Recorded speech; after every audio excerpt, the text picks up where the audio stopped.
মেয়ের পেটে যখন 4 মাসের সন্তান ছিল সেই অবস্থায় বিয়ে করে। যাওয়ার পর আমাকে বলে তুমি একটু পাশে রুমে আসো, তোমার সাথে আমার একটু কথা আছে। বলছি ওকে ফাইন, চল। বলে কাবিনে বিষয় নিয়ে আমরা কথা বলবো, আমার চলো। বলার পরে হচ্ছে যে রুমের দরজা আটকে আমাকে প্রচণ্ড পরিমাণে বাজেভাবে মারধর করে, মানে আসলে যেটা বলার বাইরে, এমনভাবে মারে আমি অচেতন হয়ে যাই, আমার সেন্সলেস চলে আসে, আমি জ্ঞান হারিয়ে ফেলি। আমার কাছে ওই ভিডিওগুলোও আছে। এবং বিগত 2/2/26 তারিখে কণ্ঠশিল্পী নোবেলকে পুলিশ গ্রেফতার করে বিজ্ঞ আদালতে আনছিলেন।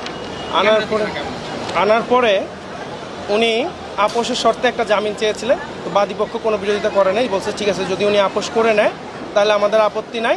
উনি আপোষ শর্তে জামিনটা গ্রহণ করে তখন চলে যান। আজকে বিজ্ঞ আদালতে উনি ধার্য তারিখে আসছেন। উনি এই মামলায় আপোষ করেন নাই এবং আপোষ না করে বরঞ্চ আমার বাদীকে আপোষের কথা বলে সেই দিনই বাসায় নিয়ে গিয়ে মারধর করেন। সেই বিষয়ে আমরা মামলা করেছি এবং এইসব যুক্তি শোনার পরে বিজ্ঞ আদালত নোবেলের জামিনটা বাতিল করছে এবং তাকে জেল হাজতে প্রেরণ করেছে। আপোষটা কিসের আপোষ?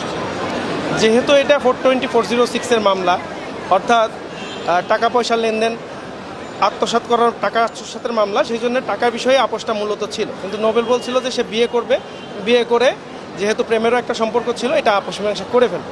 কিন্তু আজকে উনি এসে বলতেছেন যে ওনার ওয়াইফ আছে এবং 4 মাসের বাচ্চা আছে, সেই কারণে তার পক্ষে বিয়ে করা সম্ভব না, অর্থাৎ ওই দিনের বক্তব্য থেকে উনি সরে গেছেন।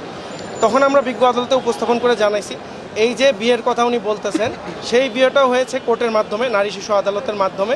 সেখানে তার বিরুদ্ধে যাকে তার স্ত্রী হিসাবে এখন দাবি করতেছেন সে বাদী হয়ে 9-1 অর্থাৎ ধর্ষণের মামলা দায়ের করেন এবং সেই ধর্ষণের মামলায় বিজ্ঞ আদালত আদেশ দেন যে যদি জামিন নিতে হয় তাহলে বিয়ে করলে জামিন পাবে, আদারওয়াইজ পাবে না। তখন উনি বাধ্য হয়ে মেয়ের পেটে যখন 4 মাসের সন্তান ছিল সেই অবস্থায় বিয়ে করেন। এখন এই কথাটা আজকে বিজ্ঞ আদালতে বলার পরে আমরা বলছি যে যদি সেটাই হয় তাহলে আমরা যে দেনা পাওনাটা আছে, যা তদন্তের মাধ্যমে স্পষ্টভাবে আসছে, বিকাশ স্টেটমেন্টও আছে, সেই টাকাটা যাতে ফেরত দিয়ে দেয়।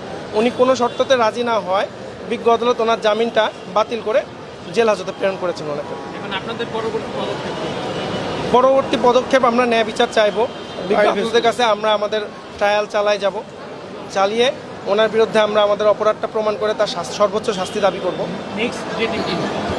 নেক্সট ডেটে আগে ওনারা হয়তো নথি উপস্থাপনপূর্বক জামিন চাইতে পারে অথবা নেক্সট ডেটেও জামিন চাইতে পারে।